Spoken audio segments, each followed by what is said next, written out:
लोकसभा चुनाव को लेकर भारतीय जनता पार्टी कोई कसर नहीं छोड़ना चाहती है। राजस्थान में मुख्यमंत्री भजन लाल शर्मा पूरे एक्शन मोड में दिखाई दे रहे हैं और वो हर कीमत पर जीत की राह में आने वाली हर बाधा को, हर दिक्कत को तेजी से दूर करने में जुटे हुए हैं। और इसी कड़ी में उन्होंने चित्तौड़गढ़ लोकसभा सीट से पार्टी के उम्मीदवार सीपी जोशी को चुनौती देने की संभावनाएं देखते हुए चंद्रभान सिंह आक्या को जयपुर बुलाया। मुख्यमंत्री भजन लाल शर्मा ने अपने आवास पर आक्या से बात की और साथ ही सीपी जोशी से उनके गिले शिकवे दूर करने की कोशिश की, जिसमें वो कामयाब भी रहे। और इससे पहले भजन लाल शर्मा ने केंद्रीय मंत्री गजेंद्र सिंह शेखावत और जोधपुर के शेरगढ़ से बीजेपी विधायक बाबू सिंह राठौर से समझौता कराकर जोधपुर में शेखावत की राह को आसान कर दिया। भजन लाल शर्मा के अनुरोध पर निर्दलीय विधायक रविंद्र सिंह भाटी चुनाव न लड़ने को तैयार हो गए, जो कैलाश चौधरी को बाड़मेर में और जोधपुर में केंद्रीय मंत्री गजेंद्र सिंह को भारी नुकसान पहुंचा सकते थे। भाटी दोनों के वोट बैंक में बड़ी सेंधमारी कर सकते थे। सीएम ने शेखावत के टिकट का विरोध करने वाले जोधपुर के पूर्व सांसद जसवंत सिंह बिश्नोई को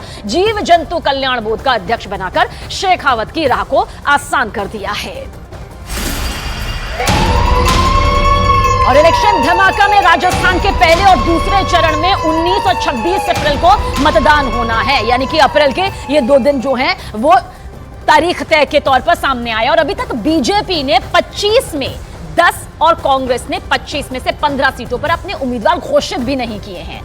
सूत्रों का दावा यह है कि बीजेपी 10 में से 7 सीटों पर नए चेहरों को टिकट दे सकती है। नए चेहरे सामने आ सकते हैं, जिनमें 4 सीट पर महिला चेहरे भी शामिल हैं। सूत्रों के मुताबिक बीजेपी 10 सीटों पर उम्मीदवार की घोषणा आज ही कर सकती है। बीजेपी की बैठक के बाद नामों का, उम्मीदवारों के नामों का ऐलान किया जा सकता है। और इससे पहले 16 मार्च को जयपुर में पार्टी की कोर कमेटी की बैठक में 10 सीटों के नाम के पैनल पर चर्चा भी हुई थी और आज 10 सीटों पर नाम उम्मीदवारों के सामने आ सकते हैं। और 2019 आपको याद होगा, 25 में से 25 सीटें जो है बीजेपी प्लस को यहां पर मिली थी। एक भी सीट किसी के खाते में नहीं गई थी।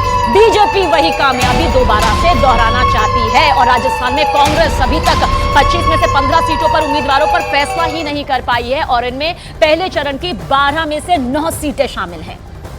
20 मार्च से पहले चरण के लिए नामांकन की प्रक्रिया शुरू हो जाएगी, लेकिन कांग्रेस ने पहले चरण की सीटों में अभी तक सिर्फ चूरू, भरतपुर, अलवर से ही उम्मीदवार घोषित किए हैं। कांग्रेस की लिस्ट देखेंगे तो इसमें देरी की वजह जो है इंडिया गठबंधन की पार्टियों के साथ सीटों की शेयरिंग का ये पूरा पेच फंसना बताया जा रहा है, क्योंकि अंदर खेमे यही खबर है कि सियासी तौर पर सीट शेयरिंग को लेकर पूरी तरह से एक राय, एक मत यहां पर नहीं बन रहा। इलेक्शन धमाका राजस्थान में अब तक वसुंधरा राजे, राजेंद्र राठौर, सतीश पूनिया और गजेंद्र सिंह शेखावत जैसे नेता चुनाव के पार्टियों में ट्रबल शूटर का काम करते थे, लेकिन अब इस जिम्मेदारी को भजन लाल शर्मा ने बखूबी संभाल लिया है। सीएम बनने के बाद अब भजन लाल शर्मा ने सिर्फ सरकार की ही कमान नहीं वो संभाल रहे हैं, बल्कि मंझे हुए नेता की तरह राजस्थान में बीजेपी के ट्रबल शूटर की भूमिका में भी वो नजर आ रहे हैं। कैसे, देखिए ये स्पेशल रिपोर्ट। जोधपुर से बीजेपी प्रत्याशी और केंद्रीय मंत्री गजेंद्र सिंह शेखावत, बाड़मेर से उम्मीदवार और केंद्रीय कृषि राज्य मंत्री कैलाश चौधरी, चित्तौड़गढ़ से प्रत्याशी और राजस्थान बीजेपी अध्यक्ष सीपी जोशी, अलवर से बीजेपी प्रत्याशी और केंद्रीय मंत्री भूपेंद्र यादव, नागौर से बीजेपी उम्मीदवार ज्योति मिर्धा। राजस्थान में भारतीय जनता पार्टी के लिए लोकसभा सीटों के ऐलान के साथ ही ये वो 5 चेहरे थे जिनके खिलाफ अपनों ने ही बगावत कर दी। कहीं बागियों ने चुनाव लड़ने का ऐलान कर दिया तो कहीं निर्दलियों ने विरोध में ताल ठोक दी। बगावत की बात बढ़ी तो मोर्चा खुद मुख्यमंत्री भजन लाल शर्मा ने संभाला। तस्वीर नंबर 1 सबसे पहले सामने आई, इस तस्वीर को देखिए। बाड़मेर के शिव से निर्दलीय विधायक रविंद्र सिंह भाटी के साथ हैं राजस्थान के मुख्यमंत्री भजन लाल शर्मा, जिन्होंने जयपुर में रविंद्र भाटी से मुलाकात कर उनके बगावती तेवरों को कम कर दिया।